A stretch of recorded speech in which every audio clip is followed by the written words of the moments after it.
said what? How could they do something like that? Are you serious? What a thirsty MFer. Not good. She's absolutely dead to me. That's because she died.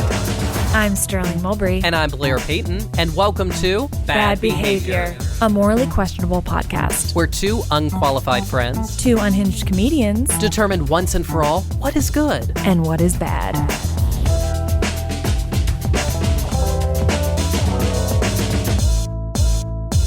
Hello and welcome to Bad Behavior. I'm Sterling Mulberry. And I'm Blair Payton. How you doing over there, Blair Payton? Oh, I tell you what, I went out this weekend, which is kind of a rarity for me because I hardly ever go out and do things. So I did something this weekend, so it was fun. I love that. How was it?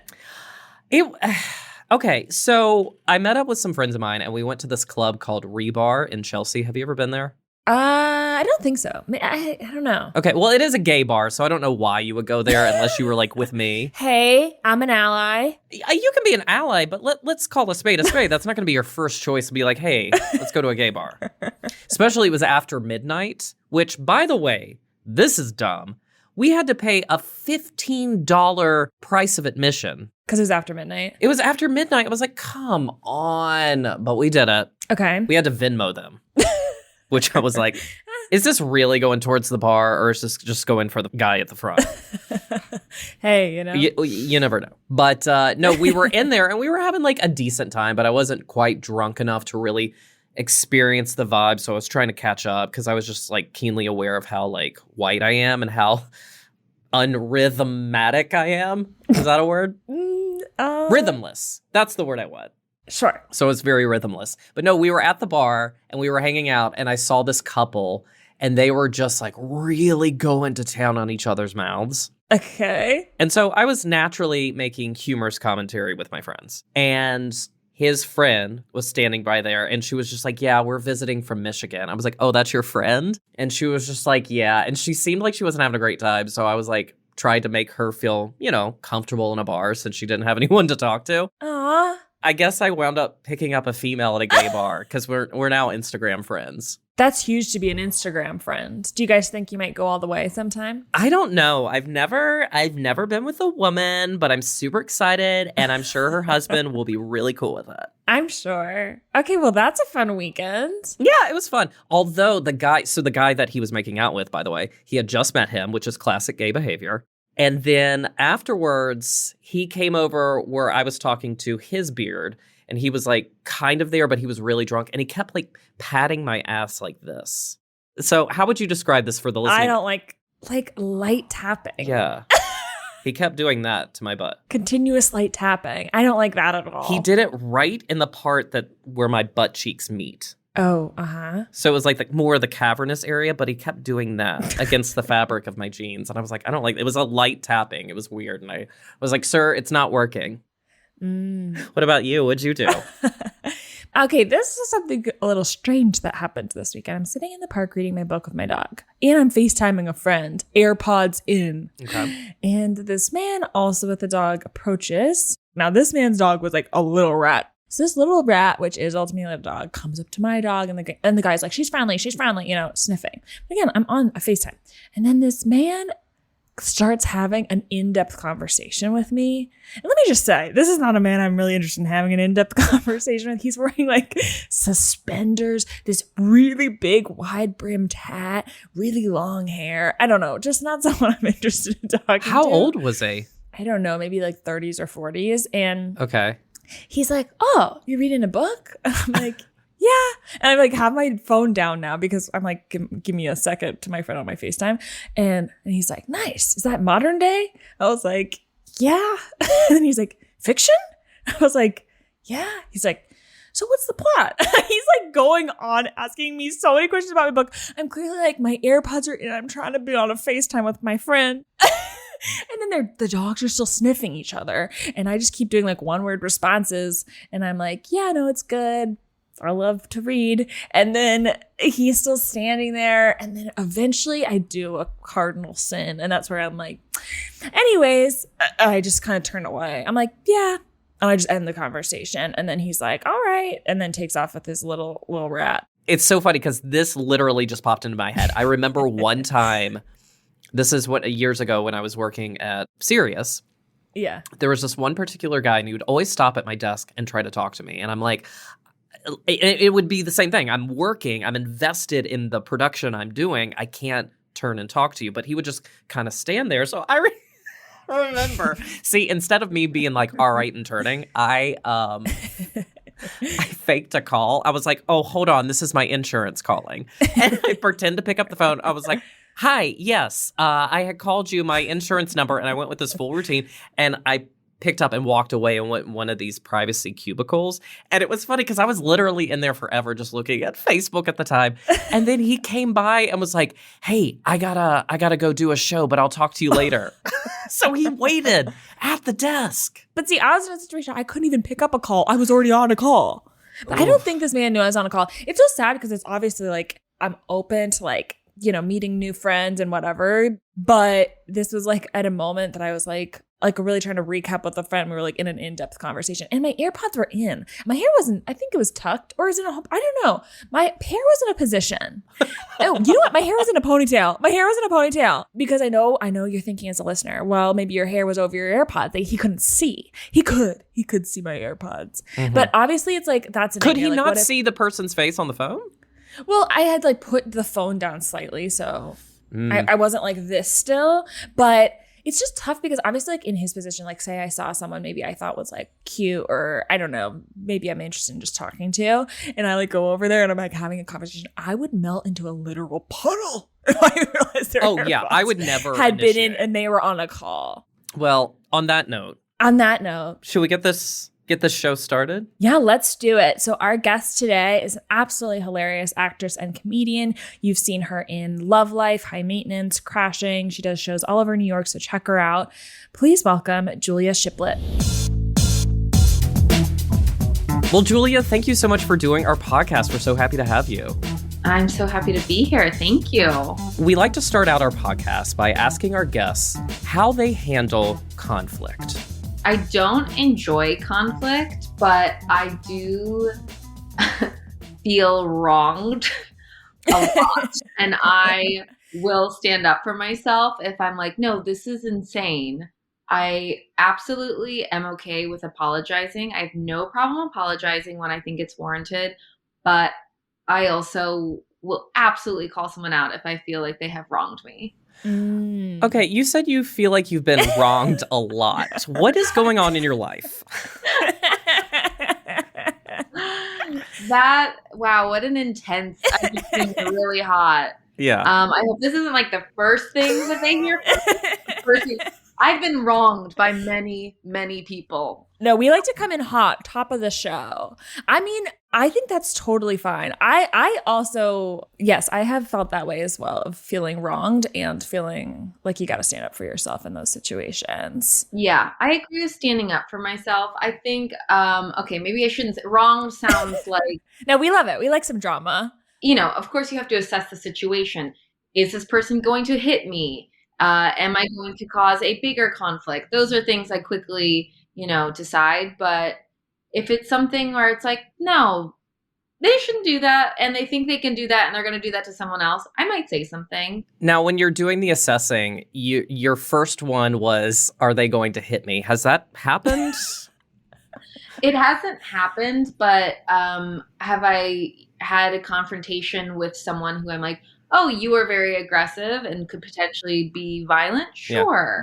Yeah. Even last week, I did a show and there was a very drunk heckler in the crowd.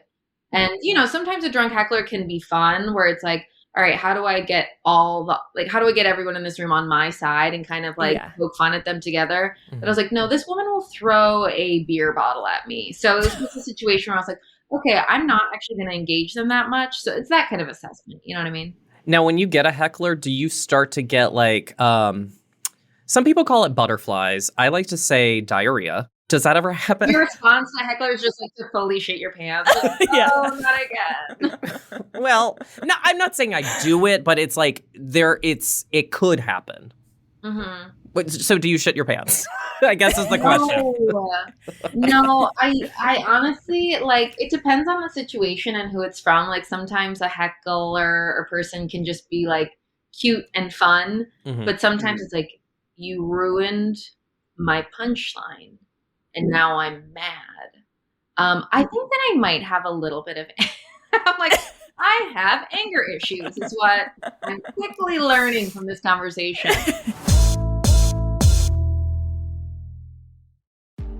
Waiting for mortgage rates to drop could be a costly mistake. Once rates drop, new homebuyers will enter the market and prices will soar even higher. At Churchill Mortgage, you can get a free analysis and learn how to avoid the trap of waiting for interest rates to drop.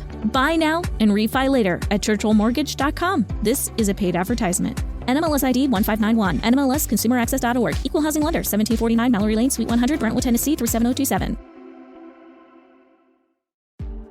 Waiting to buy a home? The Churchill Mortgage team says now is a great time to buy. Waiting could be a costly mistake because when rates drop, new home buyers will flood the market, driving up home prices. Go to churchillmortgage.com for your free analysis and see how home values can outpace rates to help you build wealth over time faster. This is a paid advertisement. NMLS ID 1591, NMLSconsumeraccess.org, Equal Housing Lender, 1749 Mallory Lane, Suite 100, Brentwood, Tennessee 37027.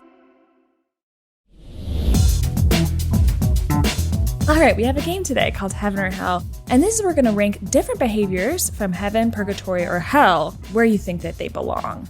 Now, because you have a show called High Waisted, these are going to be different fashion-related behaviors to get your hot takes on. Love it. Blair, would you like to start off with our first fashion behavior? Thank you, Sterling. Number 1, unbuttoning your jeans after eating a large meal while still at the restaurant. What's the top situation? The top situation is not a crop top. I would say it's like a shirt. It's mostly covering the button. Heaven. With an Oxford, no one will know. Yeah, exactly. Button down, no one knows. Yeah, no one We do knows. this regularly. Tube top? Let's say it's a tube top. Is that bad? That's hell. That's hell. There is a tablecloth situation. So, Oh yeah, we're at a fancy restaurant. well, she's wearing pearls with her tube top. Okay, now we're back at heaven. Okay, great.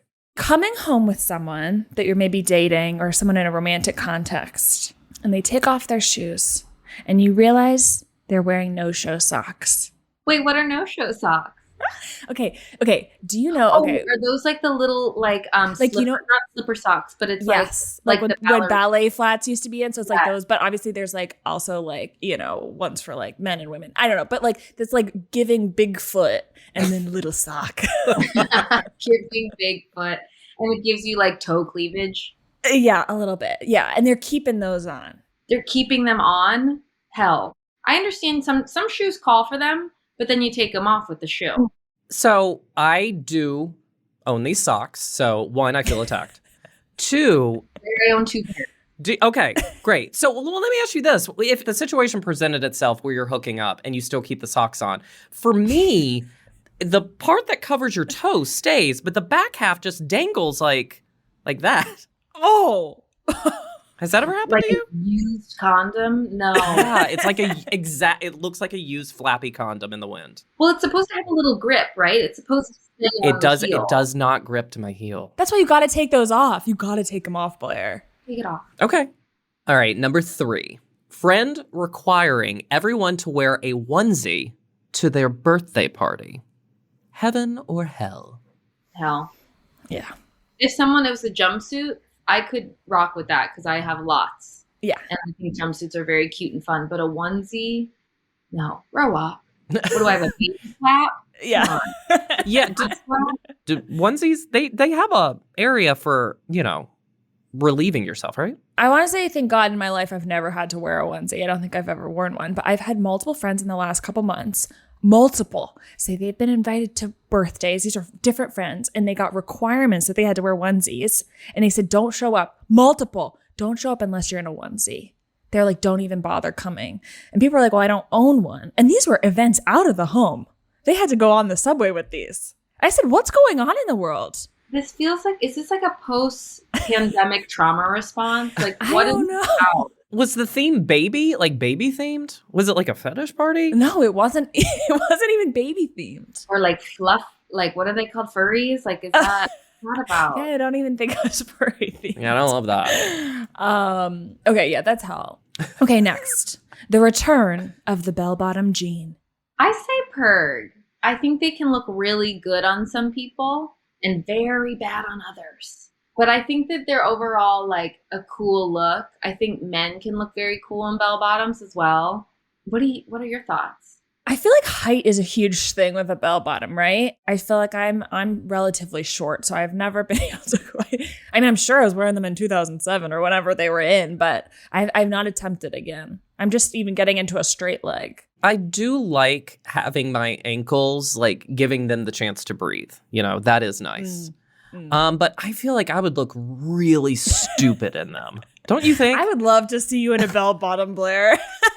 I would too. We've just met. All right, you guys. You in a bell bottom with your hoodie and a graphic tee. I'd be interested in that look. Well, you know, I've never considered myself very fashion forward. So if this is coming into trend and you guys think I should do it, I am very prone to suggestion. So I'll do it. I'll do it. You'll do it. Okay. I just needed the nudge. I'm sending a few links your way after this. Okay, great. Okay, number 5. Videos that show you how to tuck a chunky sweater into your bra to crop it. People are doing this with like puffy coats too. Have you seen those? Yeah. I would say hell. It never looks good. I don't know how these people are doing it. And how's that not falling out of your bra each time? It's like, here's a hack. Yeah. Get a poor man's tie Yeah. and actually make a bra out of it, and then stick every layer of your shirt that's also a pillowcase and make it look like Ariel from The Little Mermaid when she washes on shore. It's like, what are we talking about? No. Yeah. And do I always watch them? 100%. Yeah. You're like, this time I'll get it. Yeah. Okay, our last one. This one's a little outdated, but well, maybe it'll come back for the summer. I don't know. We'll see. The scarf shirt trend. You know, everyone making shirts out of scarves. Oh, yeah. I'm saying purg. Okay. I think sometimes there's a really cute scarf shirt situation. Have you ever rocked one? I have. Okay. Walk us through it. What'd it look like? Well, you know, I am a petite chested woman, and so I can get away with fabrics in that part of my body. But just like a little bandana top, that works just right around. I feel like if you're more advanced, you can figure out how to like, you know, tie it up here and then like do sort of like a, you know what I mean? Or it's like a whole situation and then tie it like that.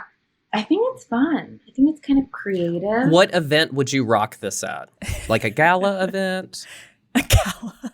Probably not a gala. I feel like... What if it was Bejeweled? Now we're talking. Yeah. But I was thinking more like, not that I go to this, but like it's like day 2 of Coachella. Yeah. Now, the scarf that you used for your top, what did it look like? I have a few. They are mostly like vintage and silky with like a fun pattern. I'm going to send you a recommendation as far as a scarf because I found it on Amazon and I absolutely love it. It is the CVS receipt.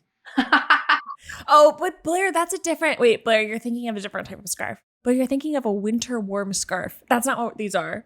Oh. Blair's going to send you like a chunky... I was going to send you knit scarves.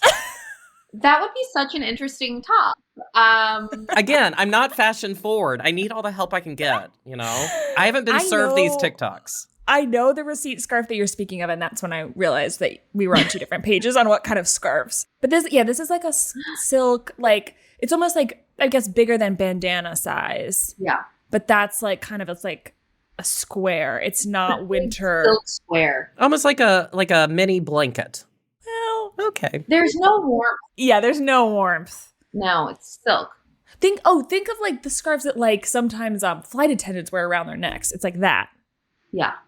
How is that covering your front? Well, it's untied. Okay. I'll show you some pictures later. Okay. Well, again, you know, I'm not in the fashion world. So Not yet. not yet. Once I get my bell bottoms, it'll be a different story. Once you get My bell bottoms. I need to... Someone please send me the CVS receipt scarf, though, because I do kind of need to look at this and potentially buy it. When you download the Baker's app, you have easy access to savings every day. Get the most out of weekly sales and receive personalized coupons to save on your favorite items, all while earning 1 fuel point for every dollar spent. Baker's makes it easy to save while you shop, whether it's in-store or online, so you get the most value out of every trip, every time. Download the Baker's app now to save big on your next purchase. Baker's, fresh for everyone. Must have a digital account to redeem offers. Restrictions may apply. See site for details. En The Home Depot tenemos el árbol ideal para que vivas la alegría de las fiestas a tu manera. Como el abeto de Navidad artificial Jackson Noble de 7.5 pies por solo $299. Se arma fácilmente y cobra vida con 1,200 luces que cambian de color y 8 configuraciones diferentes por control remoto. Encuentra el árbol perfecto en The Home Depot y escoge tu estilo navideño, porque tu manera de celebrar nos inspira todos los días. The Home Depot. Haces más, logras más. Okay, so this is the part of the show where we're going to dive into, I think you brought us a story today, to find out if you're in the right or the wrong, gets our insight. So whenever you're ready, feel free to jump in. Okay. So I have been apartment hunting for the past almost 2 months now. It's been a hellish experience. And I went to see an apartment on the 3rd floor of a building in Prospect Heights not too long ago. And there was a guy who was, I think, dropping off food or something on the 1st floor when I was going in. And so I followed him in. He had his bike. And then I went up to the 3rd floor, was up there for a while, chatting it up. I came back down and I noticed that there was a $20 bill on the lobby of the building. And there was nobody around. There was no one around, no tenants. The delivery guy was gone. And I was like, I take the money, right? I take the money. Do I take the money? Do I take the money? And I really stood there for a good 12, 15 seconds. So it was just kind of just pretending to be on my phone to see if someone was coming by. Be like, where's my money? And then I took it and then I left immediately. And I felt so guilty that I texted multiple friends afterwards. And I was like, hey, I just found $20 and I took it. Would you do this? Do you think this is bad? And what did they say? Yeah, what did they say? They were like, bitch, you don't have a job. Multiple friends were like, you are unemployed and you need money. And they're also like, this is a victimless crime. There's no one's name on cash. No one can prove that that's theirs. Mm-hmm. You didn't steal it, you took it from someone intentionally. Mm-hmm. So no. Now the person that was, you said there was a delivery person there, right? There was a delivery guy there. So I feel like there's a chance it could have been his. I don't know if it was someone handed it to him. I don't know if it was tips. He had left probably 10 minutes earlier. What kind of delivery person was it?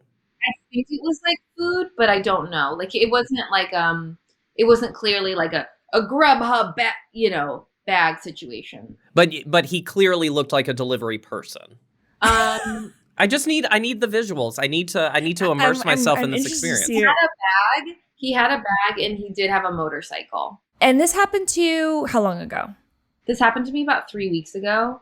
And I also was like, is it bad if I don't take the apartment? Or is it bad if I do take the apartment? Some weird superstitious stuff started happening in my mind where I was like, is this a bad, will I get punished for taking this? Or my other friend was like, no, Julia, that's a good sign. You found $20 in that lobby. That means that maybe this is the place for you or something else. Yeah. That feels like good luck. And it felt like a test. Now, did you take the apartment? No. Interesting. And how? It how? also made me feel worse because it was I walked into this building, saw an apartment, was like, no, took the money. What was the deciding factor for not taking the apartment?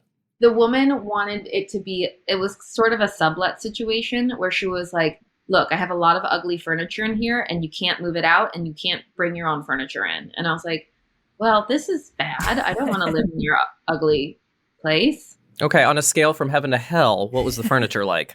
A hell/purge. Okay. Okay. So a 3. Okay. And I want the things around me to be pretty and cute. So that was hard. I guess on a scale of luck, where do you feel like you've been falling in the last 3 weeks? Actually pretty cursed. Okay, can you maybe talk to us about maybe some of these curses that have been happening? Yeah, Do they involve conflict? they involve actually a little bit. They have been very apartment hunting centric. Okay. Like I've seen so many apartments in the past 6 weeks. Seriously, if you can avoid moving, don't move right now. It's truly a nightmare in New York at the moment.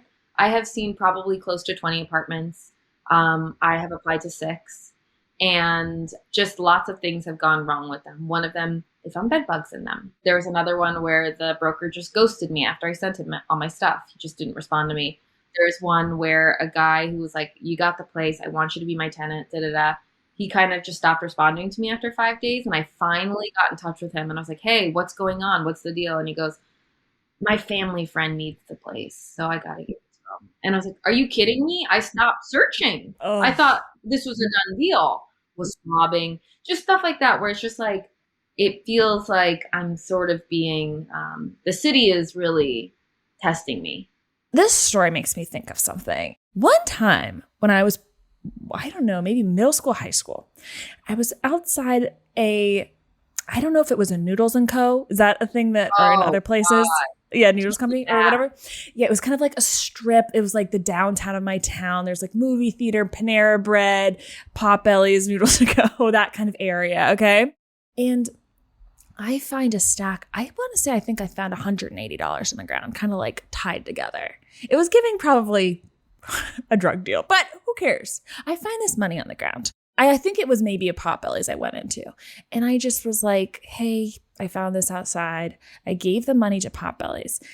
Now, looking back, I definitely didn't need that money. I was, in high school. I didn't need anything really. But I was like, I think I just gave the money to Potbelly's that has money, that is a chain. Like, they don't need that money. And I've always been like, I should have maybe just given that to something better than the institution Potbelly's. You're actually sort of an angel investor in Potbelly's. Yeah. And so that's what this story reminds me of. It's like, sure, you find $20. What else would you have basically done with it? I guess you could have maybe gone on the subway, given it to someone maybe more in need than you. Like, that is a tricky scenario. Someone else could have found it and maybe used it for ill. I don't know exactly what that might be, but I think I bought alcohol with it, so I used it. But I mean, I thought, should I have left it? Mm-hmm. That was the thought. Right. Should I not have removed this from the building? Now, have you thought of do you have a 20 around that, with this bad luck, you've been thinking maybe I should? Have you thought of maybe leaving one on the ground just to try to switch your luck around? Forward, sort of. You're doing those TikTok videos that's like, double this or give it to the next person. Yeah. Start a chainmail with everyone in my life. Yeah. $20, and if you don't do it, you're going to be cursed.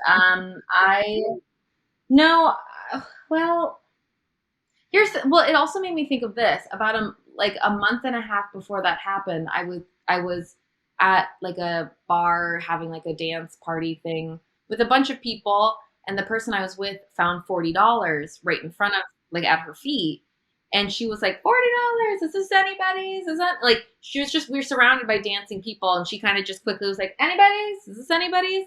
And no one was paying attention. They're like, no, or just kept dancing. And she's like, all right, I have $40. And for some reason I was like, that's kosher. That's fine.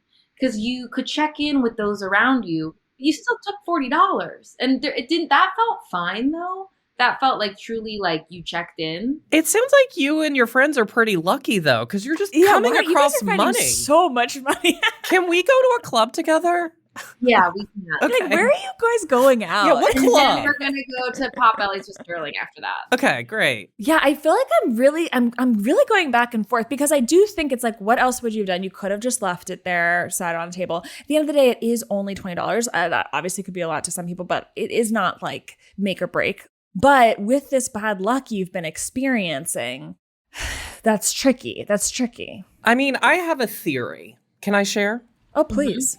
So I have watched 1 or 2 episodes of Law & Order SVU.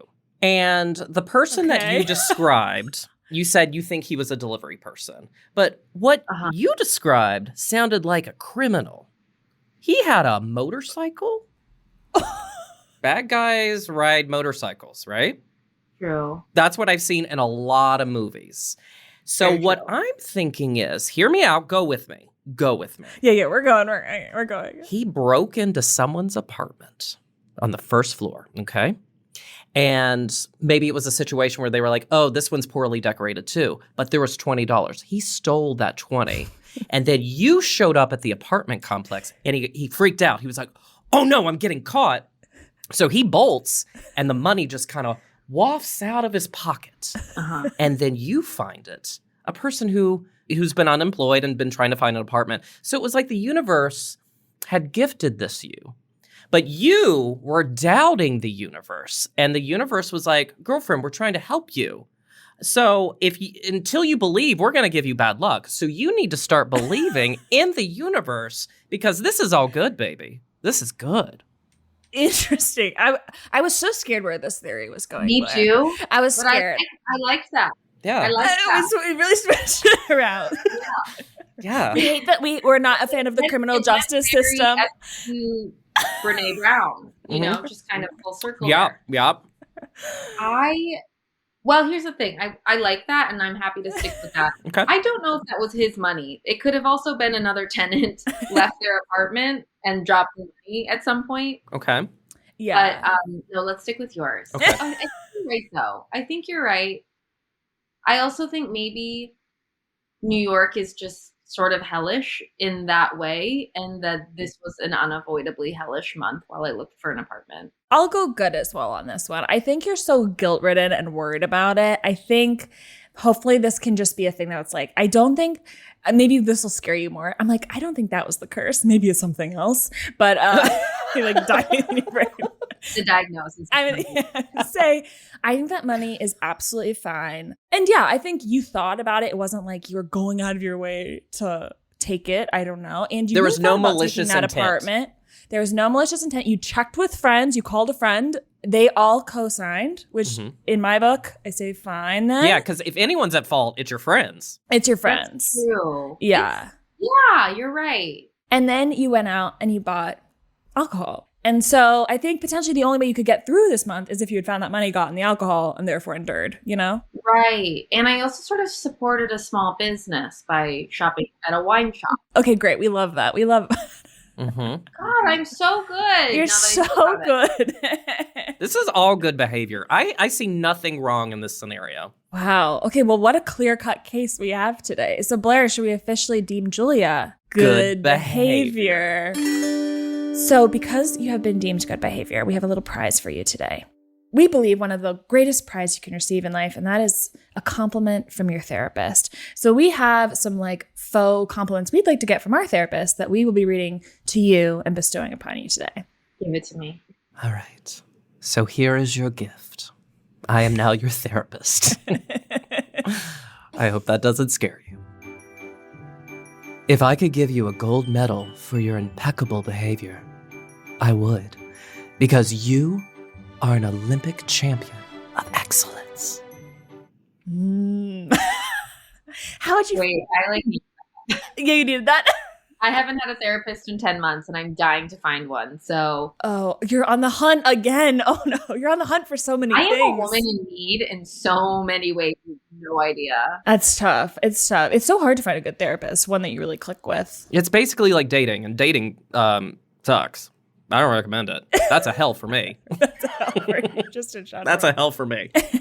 Before we wrap up, can you tell everyone where they can follow you, any upcoming shows or other things that you'd like to promote? Well, you can follow me at Julia Shiplett on Instagram. My Twitter is hacked, so don't follow me there or What? report me. Wait, I'm worried just for you. love it. Your Twitter's also hacked right You guys, it is grim. It is now? bad. Wait, how Wow. did that happen and what's going on with that? I think Elon Musk fired everyone from Twitter. So it's literally him and like 3 people who are literally tech and security. So there's just a lot of people being hacked right now. And I started getting notifications like someone in France is trying to log in. Someone from Russia is trying to log in. I was like, what the hell? I changed my password, still got hacked. Part of me is almost like, oh, peace. Yeah. Mhm. And like Just actually take it. has hurt my brain, and Yeah. now I'm fully off of it, but Yeah. I kind of do want my account back. Yeah. But okay, wait, now I'm really reconsidering sort of the whole good behavior thing now that I bring up the hacked account too. But you can follow me on Instagram at Julia Shiplett. I have a very, very small part in a cute little Netflix movie coming out on Friday called A Tourist Guide to Love. Oh my gosh, incredible. Can we know your role and what's the plot of A Tourist Guide to Love? My name is Nameless Manicurist, and Okay. the logline, I actually can't. It's sort of there's a tour guide who's sort of looking for love. That's kind of the vibe. If your character could have a name, what would it be? Trisha. Trisha. Oh, that's Ooh. good. That's good. Not Trish. Trisha. Okay. Well, thank you so much for coming on today. That was so fun. You two are delightful. Thank you for having me. And that's our show. Thanks so much for listening today. We absolutely hate to do this. We hate it. But it would mean the world to us if you can subscribe to the podcast wherever you get podcasts, rate and review. Follow us at Bad Behavior NYC on Instagram and TikTok. Thanks again for listening. And remember, whatever your moral status, we are always here to judge. Bye.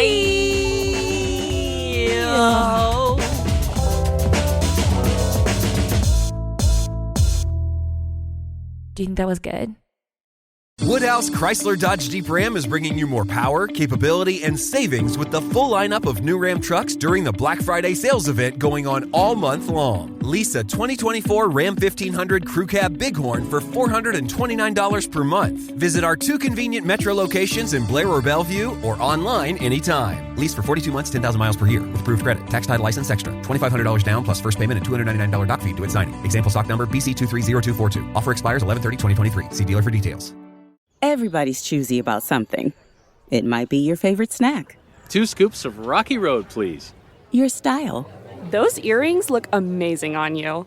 Or the things you like to do with your best friend. You can be choosy when it comes to getting a COVID-19 vaccine, too. If you're thinking about getting an updated vaccine, there's more than one type available. You can find out more at WeDoVaccines.com.